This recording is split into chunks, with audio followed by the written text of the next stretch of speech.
नमस्कार दोस्तों, आज मैं आपको सुनाने वाला हूँ एक शक्तिशाली राजा पौरस की कहानी जो हमारे भारत देश में होके गए हैं। अगर ये कहानी आपको पसंद आती है दोस्तों, तो मेरे चैनल को लाइक करें, सब्सक्राइब करें, क्योंकि मुझे आपसे ही मोटिवेशन मिलेगा कि मैं ऐसे ही आपको कहानी नई और अच्छी कहानी सुनाता रहूँ। तो दोस्तों शुरू करते हैं। ये कहानी राजा पौरस, स्वाभिमानी और शक्तिशाली राजा पौरस की कहानी। पौरस ने कहा है, असंभव, बिल्कुल असंभव। राजा पौरस तगांतरते उत्तर दिया, हम युद्ध के मैदान में मिलेंगे। पौरस ने झेलम और चिनाब के बीच के क्षेत्र पर शासन किया था।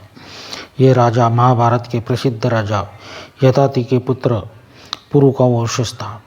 वह अत्यंत शक्तिशाली और अत्यंत स्वाभिमानी था। यह उपरोक्त गौरवशाली उद्गार के कारण था। मेडोसिना के राजा सिकंदर ने आत्मसमर्पण करने की अपील और उनसे मिलने का निमंत्रण दिया। तब ये राजा पौरस ने यह उद्गार किया था। मैसेडोनिया के युवा राजा सिकंदर की दुनिया को जीतने की महत्वाकांक्षा थी। इसलिए ईस्वी सन 326 ईसा पूर्व में वसंत ऋतु में सिकंदर ने भारत में प्रवेश किया। भल्लाकी के राजा शशिगुप्त और तक्षशिला के राजा अम्बी ने बिना किसी प्रतिरोध के आत्मसमर्पण कर दिया। अंततः वह बिना युद्ध किए ही तक्षशिला तक पहुंच गया। उसने कल्पना की कि शशिगुप्त और अम्बी की तरह अन्य राजा भी उसके डर से आत्मसमर्पण कर देंगे। भारत की सीमा में प्रवेश करते ही अष्टक गणराज्य ने सिकंदर का कड़ा प्रतिरोध किया।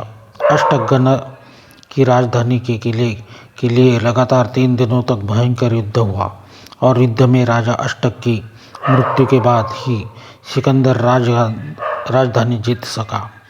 गण पर अपना अधिकार स्थापित करने के बाद उसने अम्बी के सरदार संजय को पुरस्कृत किया और उसे मांडलिक बना दिया। उसकी अगली मुठभेड़ अश्मगण के साथ युद्ध में हुई, जहां वह घायल हो गया और क्रोध में आकर उसने अपने सभी प्रजा का वध कर दिया। बाद में मक्षावती के कृपा रानी से युद्ध करना पड़ा। उन्होंने कृपा रानी समेत अंतिम जीवित सैनिक के सहित भयंकर प्रतिरोध किया।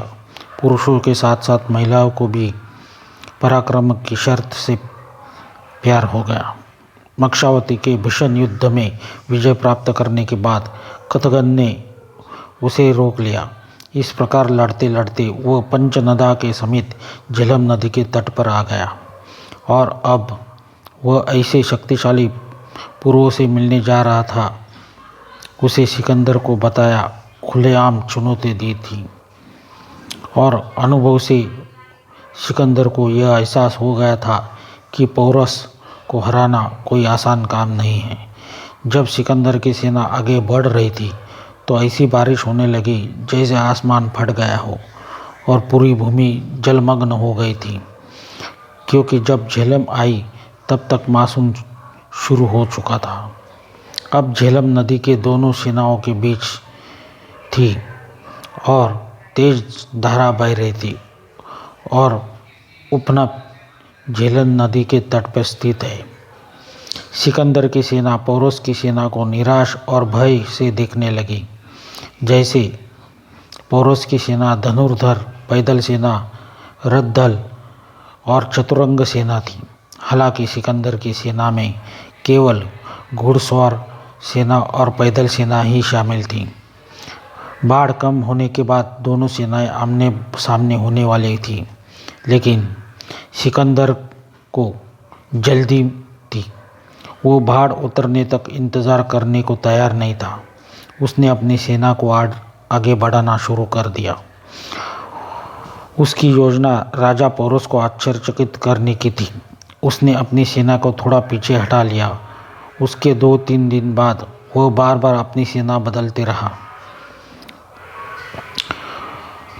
पर तैनात राजा पौरस को भ्रमित करने का सोचा, क्योंकि वह जानता था कि दहलीज पे खड़ा पौरस उसकी हरकतें देख रहा है।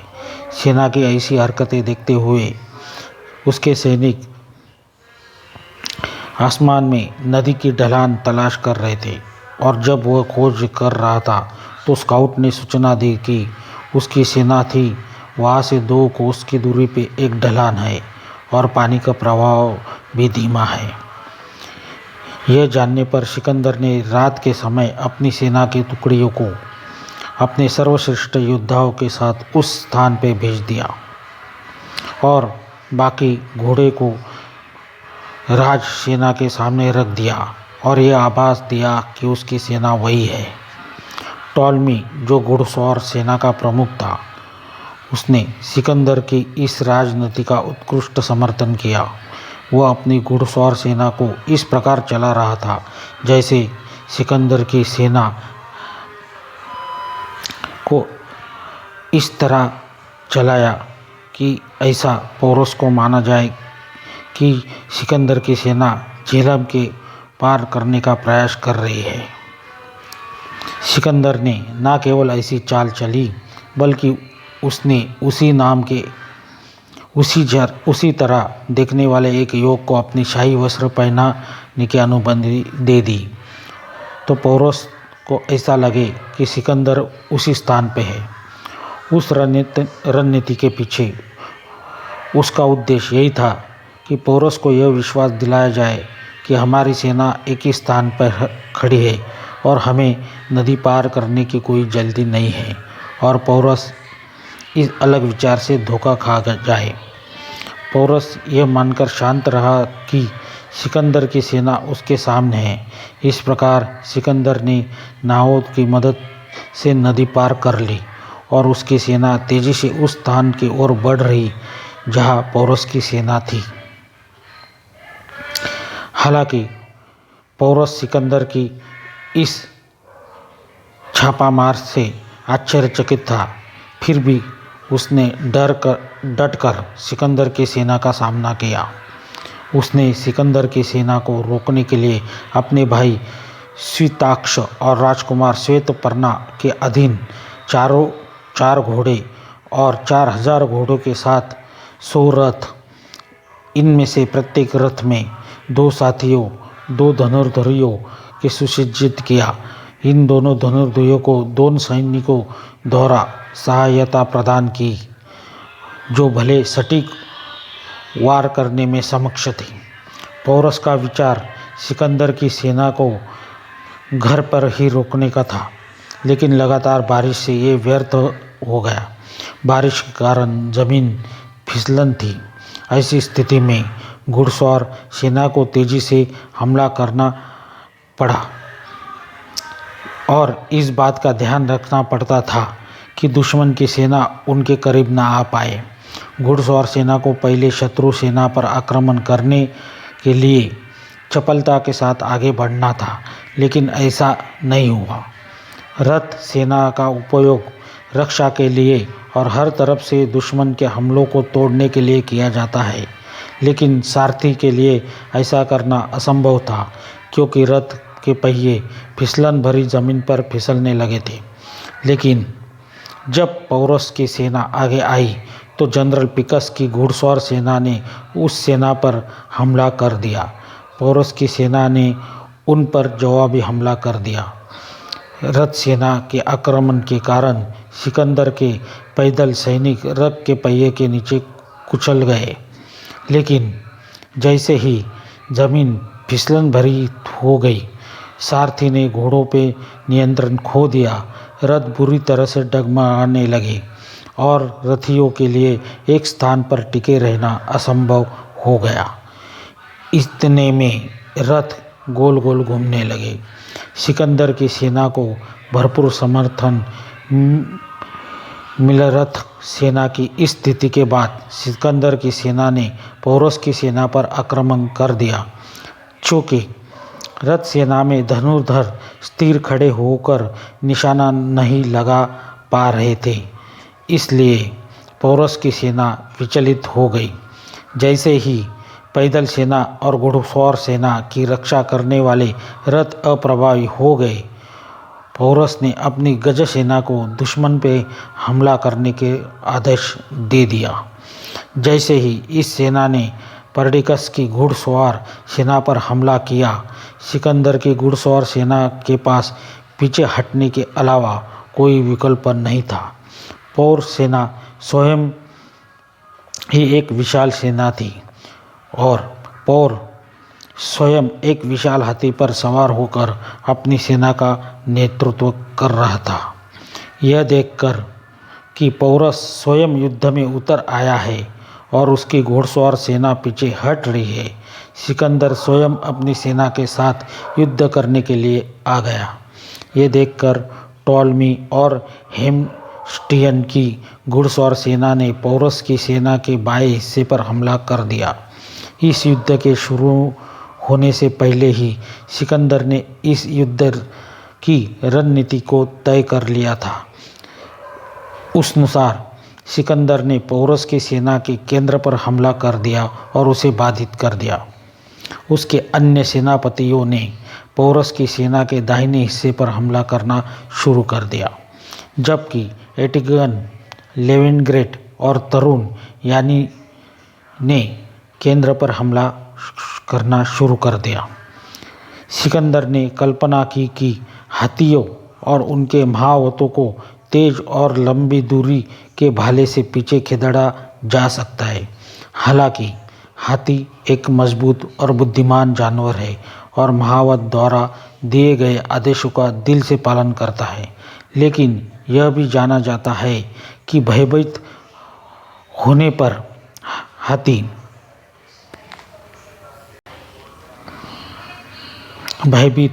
पर वह अपने ही सैनिकों को कुचल देता है और इसीलिए वह अपने सैनिकों को प्रोत्साहित करने के लिए सेना में सबसे आगे खड़े रहा। सिकंदर की सेना के इतने भीषण आक्रमण के बावजूद पौरस की सेना हिल तक नहीं। वह अपना गाजवाला सेना के सामने ले आया। अपने विशाल और भारी शरीर के कारण गजदल घुड़सवार की सेना की तरह फुर्ती से नहीं चल रही थी। उसी समय गजदल के पीछे धनुर्धरों के लिए फिसलन भरी जमीन पर अपने पांव ऊंचे धनुष्य को स्थिर करना कठिन हो गया था। चूँकि धनुष्य को स्थिर करने और में समय लग रहा था, इसलिए सिकंदर की घुड़सवार सेना के लिए पहुंचना और मारना आसान हो गया। इस निराशाजनक स्थिति के कारण पौरस की सेना असंगठित हो गई। पौरस की सेना के पराजित होने की संभावना दिख रही थी। पौरस की सेना का राज्य उस हाथी के समान प्रारब्ध हुआ जो केले के वन में उत्पात मचाकर केले के वन को ही नष्ट कर देता है। लेकिन इस स्थिति में भी पौरस निराश नहीं हुए। सदैव दृढ़ निश्चय और बहादुर की तरह लड़ता रहा।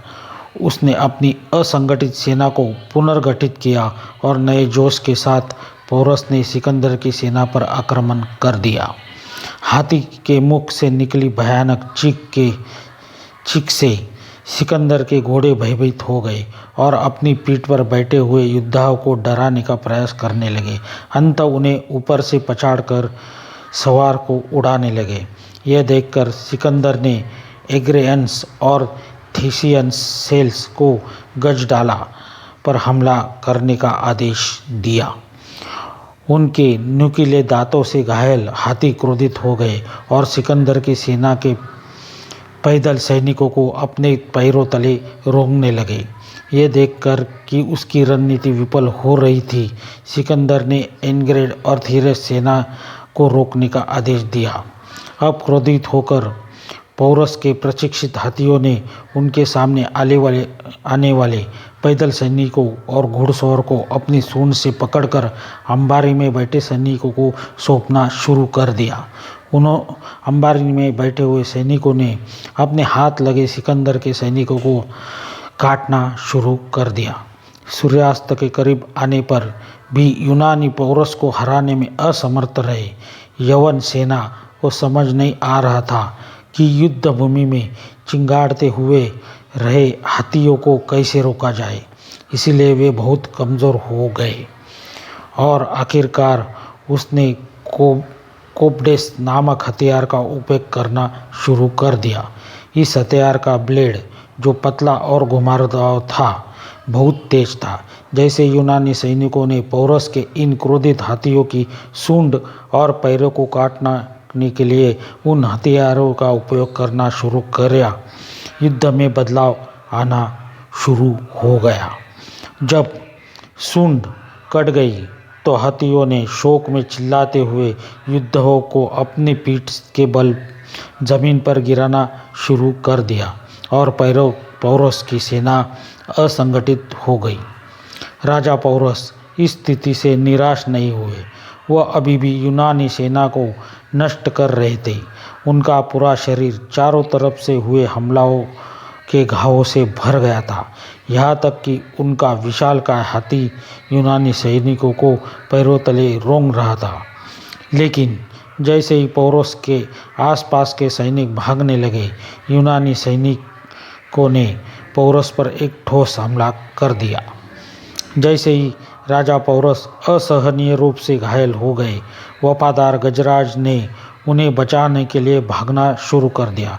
उसी समय सिकंदर का घोड़ा, जो पौरस पर आक्रमण करने आया था, घायल होकर गिर पड़ा। सिकंदर ने फुर्ती से छलांग लगाकर खुद को बचा लिया।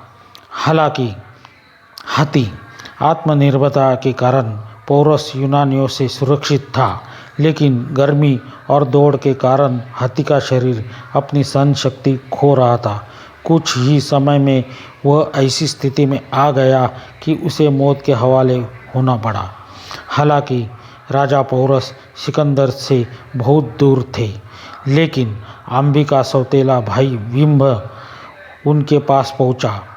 पौरस, घमंड किए बिना सिकंदर के सामने आत्मसमर्पण कर दो। यदि तुम ऐसा करोगे तो तुम्हारी जान बच जाएगी, ऐसा आम्बी के सौतेले भाई विभन ने पौरस को कहा। देश और शासन के गद्दार बंदर, यद्यपि तूने और तेरे भाई ने स्वाभिमान त्याग कर यूनानियों का पद स्वीकार कर लिया है, पौरस ने अपना गौरव खो दिया है। बोलते बोलते ही पौरस ने पास पड़ा एक भाला उठाया और विम्भी को फेंक दिया। तेश्वा में फेंके गए भाले की नोक से विभी की छाती में घुस गई और उसकी पीठ से निकल गई और विभी की मृत्यु हो गई। इस समय तक हाथी गतिहीन हो गया था, क्योंकि वह हिलने डुलने में असमर्थ था। पौरस को एहसास हुआ कि उनके हाथी की मृत्यु निकट आ गई है। हालांकि पौरस की सेना असंगठित थी, फिर भी कुछ गजवाल और पैदल सेना पौरस के प्रति वफादारी से लड़ रही थी। पौरस ने अपने हाथी को बैठने के लिए कहा ताकि वह हाथी से घोड़े की सवारी कर सके। पौरस के हाथी के बैठते ही अन्य हाथी भी बैठ गए। सिकंदर के सैनिकों ने उन योद्धाओं को घेर लिया और पकड़ लिया जो बिना नीचे उतरे हाथियों पर युद्ध कर रहे थे। राजा पौरस को भी सिकंदर ने बंदी बना लिया। राजा पौरस को बंदी बना लिया। पौरस को सिकंदर के सामने रखा गया। जैसे ही पौरस को सिकंदर के तंबू में लाया गया, सिकंदर ने खड़े होकर उसका स्वागत किया। जब विजयी सिकंदर ने पौरस का इस प्रकार स्वागत किया तो पौरस को आश्चर्य हुआ। उन्हें ऐसे स्वागत की उम्मीद नहीं थी। सिकंदर ने कहा, हमें आपका स्वागत करते हुए खुशी हो रही है पौरस। हम ऐसा करके बहुत खुश हैं। हस्तिराज कृपा रानी ने भी ऐसा ही पराक्रम किया था। यद्यपि आर्यवीरों के पराक्रम से हमें हानि उठानी पड़ी है, तथापि हमें यह देखकर प्रसन्नता होती है कि इस देश में हमारे जैसे वीर भी है। पौरस ने सिकंदर की इस बातों को कुछ नहीं कहा। उसे युद्ध हारने और सिकंदर ने बंदी बनाने का दुख हुआ। पोरस राज सिकंदर ने कहा, यह देखकर कि वह कुछ नहीं कहता, हमने हस्तिराज, कृपा रानी, अश्वसेन जैसे शक्तिशाली योद्धाओं को हराया है। अम्बी और शशिगुप्त जैसे राजाओं ने हमारी संप्रभुता स्वीकार कर ली है, लेकिन आपने हमें युद्ध के लिए चुनौती दी। आप हमारी शक्ति नहीं जानते थे।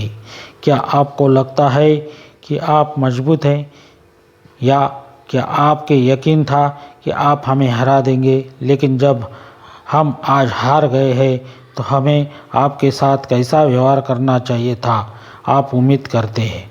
राजा पौरस ने सिकंदर पर अपनी नज़रें गड़ा दी।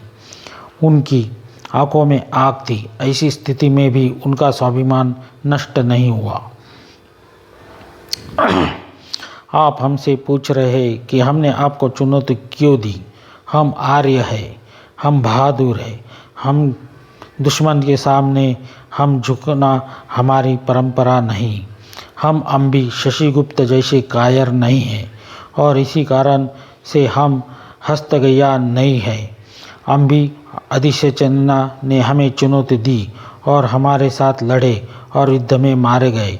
युद्ध भूमि में ही शत्रु का दर्शन करना उचित है। हम अपनी ताकत से पूरी तरह परिचित थे। युद्ध में भाग्य के पासों ने हमारा साथ नहीं दिया, इसलिए आज हम बंदी हैं। लेकिन अगर किस्मत का पासा अनुकूल होता तो हम आपके यही हाल करते। आप तर्क कर सकते हैं कि हमने तब आपके साथ कैसा व्यवहार किया होगा। पौरस ने निडर होकर उत्तर दिया, हम अपने राजा का भी उतना ही सम्मान करते। सिकंदर ने कहा। निश्चित रूप से, पौरस ने कहा, जैसे एक राजा से दूसरे राजा के साथ व्यवहार करने की अपेक्षा की जाती है, वैसे ही हम स्वयं से अपेक्षा करते हैं। हमें आपसे यही उम्मीद थी, सिकंदर ने कहा। पौरस, यद्यपि हमने तुम्हें हरा दिया, तथापि हम तुमसे तुम्हारा राज्य नहीं छीनना चाहते। अपने राज्य की तरह हम तुम्हें गंधार के कुछ भाग दे रहे, और आज से तुम हमारे प्रथम क्षत्रप होंगे। सिकंदर के सेनापतियों को यह बात पसंद नहीं आई। सिकंदर ने पौरस को क्षत्रप की उपाधि दी थी। उसे डर था कि पौरस यूनात लौटते ही अपनी स्वतंत्रता की घोषणा कर देगा, क्योंकि कोई भी स्वाभिमानी राजा लंबे समय तक सत्ता में बने रहेगा। वह सहमत नहीं थे, और वैसा ही हुआ। सिकंदर के लौटते ही पौरस ने अपनी स्वतंत्रता की घोषणा कर दी। नमस्कार दोस्तों, अगर आपको मेरी ये स्टोरी अच्छी लगी तो लाइक, शेयर करें और मुझे सब्सक्राइब करें, क्योंकि मेरा हौसला बढ़े और मैं ऐसे ही नई नई स्टोरी आपके लिए लाता रहूं। धन्यवाद।